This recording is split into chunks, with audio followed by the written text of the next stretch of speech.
Thank you very much. Oh, now this one is actually one that was going to be later in the day, and so Sam is the Advocacy Manager, New Zealand Recreation Association, and he's come in from this afternoon. His submission is on page 230. Thanks very much for having me. As the Mayor mentioned, my name's Sam Newton. I'm the Advocacy Manager of the New Zealand Recreation Association. NZRA is the organisation responsible for providing leadership, advocacy and professional development opportunities for those involved in the recreation sector. We work at an agency, industry and professional level to build capability, develop partnerships and equip individuals and organisations with the skills they need to deliver high quality recreation experiences that engage participants. Our membership includes recreation policy makers, territorial local authorities, voluntary organisations, regional sports trusts, outdoor rec businesses and others involved in the delivery of recreation in New Zealand. In fact, many Christchurch City Council staff are members of NZRA. Our role is to champion high quality recreation for the benefit of New Zealand. Broadly, recreation is a major contributor to the physical and mental health of individuals. 90% of New Zealanders believe that being active keeps them physically fit and healthy and helps relieve stress. Sport and recreation contributes $4.9 billion or 2.3% to our nation's GDP, and the sector employs more than 53,000 New Zealanders. Recreation is part of what it is to be a New Zealander. 84% of New Zealanders believe sport and physical activity bring people together and create a sense of belonging. Recreation fosters community cohesion and resilience. 74% of New Zealanders agree that sport and physical activity help build vibrant and stimulating communities. Physical inactivity is associated with a loss of productivity, health costs, as well as associated costs such as pain and suffering. Healthier, happier individuals are more likely to do well in other areas of their lives. For these reasons and more, we acknowledge at NZRA and thank Christchurch City Council as the major provider of our city's sport and recreation facilities. By investing in recreation, Christchurch City Council is helping to instil a lasting culture where active living matters. What Christchurch City Council does makes a real difference. The Council has a critical part to play in ensuring people continue to enjoy quality recreation opportunities. Council planning needs to adopt a long-term approach that takes into account factors such as urbanisation, population growth, an ageing population and the rise of tourism to ensure that recreation can continue to thrive amid change. In Christchurch, population growth and increased demographic diversity has and will continue to place increased pressure on recreational infrastructure. New facilities are experiencing pent-up demand. Exacerbating this is the closure of some recreational facilities due to the earthquakes. This displacement effect places even more pressure into already stretched facilities. NZRA submits that the long-term plan does not make adequate reference or provide adequate detail on planning for the red zone adjacent to the Avon River. While we acknowledge that the majority of land is currently held by central government, NZRA submits that the long-term plan would be an ideal opportunity to express an aspirational vision for the recreational use of the red zone. Commenting on the key proposals, NZRA supports the prioritisation of work to complete major cycle routes. Investment in cycling routes achieves the dual symbiotic benefit of easing traffic congestion and making it easier for residents to integrate healthy recreational activities into their day-to-day lives. We also support the prioritisation of work to maintain parks and riverbanks. We note that according to Sport New Zealand data, walking, which would happen in parks and along riverbanks, is the most popular form of active recreation amongst New Zealand adults. We also support the funding of new facilities, particularly the pool in Linwood, Woolston, and a leisure centre in Hornby. We submit that the Christchurch City Council will need to do more to activate these recreational spaces, and activation is a key theme in all of our submissions to the various councils across the country. Nowadays, a build it and they will come approach doesn't always work. Recreational assets need to be activated and programmed to make them more appealing and to break down barriers for the hard to reach areas of the community.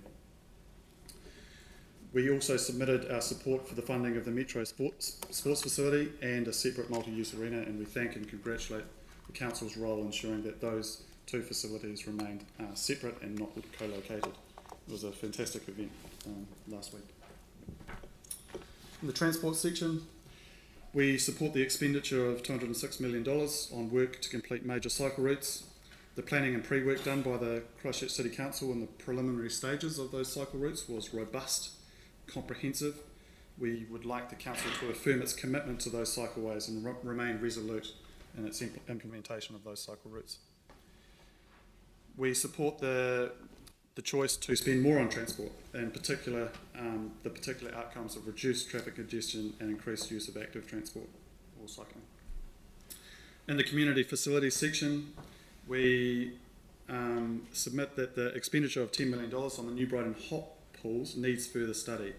We suggest that a peer review process is undertaken for this facility to ensure that recreational use is optimised. We support the expenditure of $21 million on the aquatic facility in Linwood. We support the expenditure on stage 1 of the Naipuna Y Sports Hub.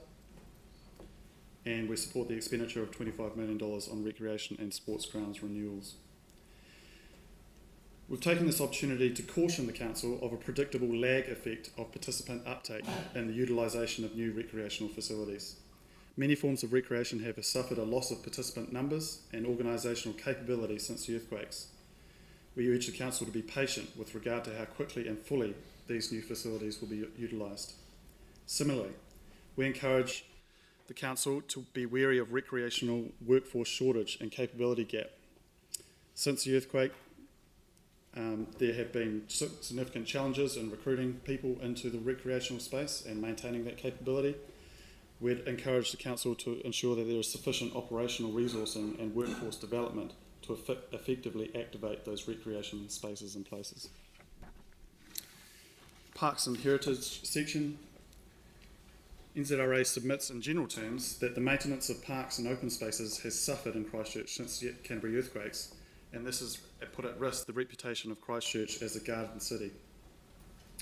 We support the regeneration of the Port Hills. The Port Hills provides numerous accessible recreational opportunities for the residents of Christchurch.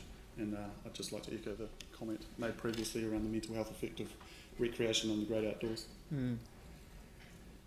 We support the proposal to spend more on parks and heritage, and particularly supportive of parks upgrades, increased levels of service and work in the residential red zone.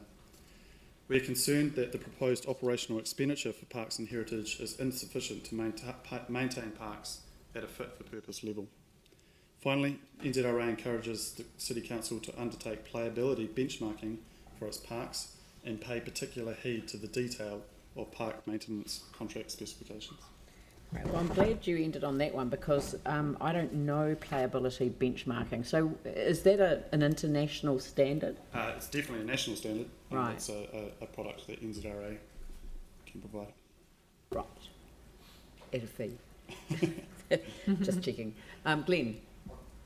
Thank you for bringing these kind of new angles, and such as the one we've just heard, Sam. It's really good and refreshing to hear. Just picking up on a couple of your points in there with regard to 2021 and 22. You'll know that Regen is prioritising the green spine as part of their planning. Would you have, what would be your response to, say, bringing forward the Avon or Takaro cycleway as a way to activate that? It would make sense. Working towards a vision. Yeah, it would seem to make sense. I know that the red zone isn't solely the council's purview or responsibility. We're a big fan of active transport in general across the country, and the process that the council undertook to plan and bring about the urban cycleways in Christchurch was really robust. And I understand there's been criticism and there's often some detractors, but we wish the council to affirm that commitment to urban cycleways. And we note that a study showed there was, I think, a 15%, found 15% more cyclists than were expected on one particular route, and many of them would have only commuted by cycle if those cycleways were built. So pat on the back and congratulations to the council for being the top cycling town of 2017. I've been here before. Mike, 33 seconds. I'll be quick then. On that note, in the proposed LTP, they're actually planning to defer a lot of those cycleways. So instead of having them completed by the 21-22 financial year, they'll actually be pushed right out to the 27-28. Do you support that, or would you prefer? No, we supported in our submission the increased expenditure on transport, which also... Yeah, but there's two things. There's the increased cost, but also the deferring it out. Right. So would you prefer, would your position be to support the increased cost but not defer it out as well? So get Absolutely, it done? yeah. So, thank you. Big fan of active transport. That's good. Look, thank you very much, and that's just perfect timing. So well questioned and well answered. Much appreciated, and thank you for coming in. And coming in to suit our timetable as well. Thank you. All right, councillors, we're now going to adjourn until 11:40, and we will have Mr. Gary Moore at that point. We'll have him individually, and then we'll have him as a collective immediately thereafter.